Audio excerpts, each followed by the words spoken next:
Hello, Kristen. I appreciate you coming in today to discuss the issues you've been experiencing recently. Today, we are going to address the results of your initial screenings that you completed at your first visit. These scores are comprehensive regarding each issue presented by the screening tool. Can you tell me a little bit about how you were feeling when you completed these assessments? Kristen states that she was feeling nervous about the assessment process and was worried about messing up the results.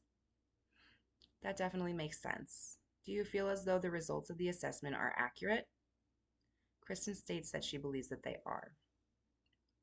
Using these scores, we will determine the most appropriate course of treatment for your particular situation. I'd first like to address the scores of your GAD-7 or Generalized Anxiety Assessment. This screening is used to indicate the level of anxiety present at any particular point in time.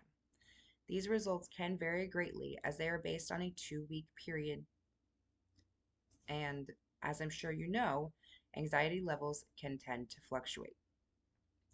At the time of assessment, you scored a 16, which indicates the presence of severe anxiety.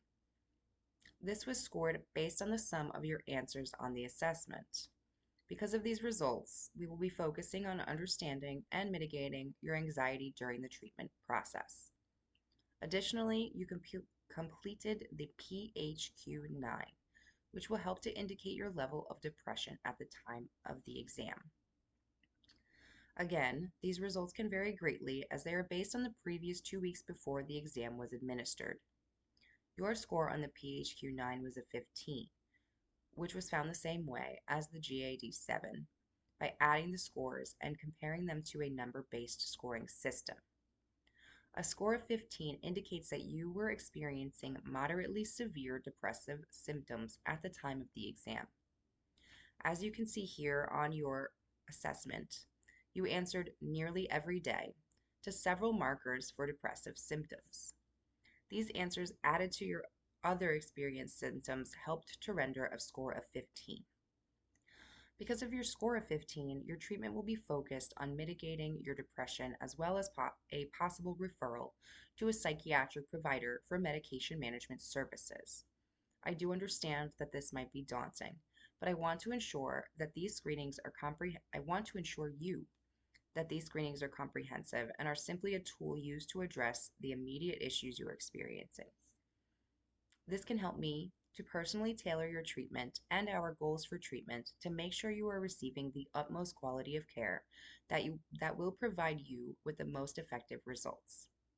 Do you have any questions about the assessment results or the treatment process? Kristen asks, will it be necessary for her to see the psychiatrist and be compliant with medication services? That is a great question.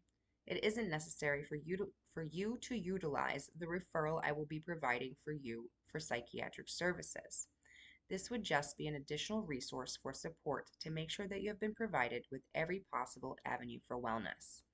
I can also provide you with referrals to support groups in your area that you may find camaraderie and reassurance in the shared issues of your peers. Your treatment with me will be focused on finding solutions to mitigate your current adverse experiences that do not require medical intervention. If we are successful, you may not need to seek pharmaceutical intervention for your current issues.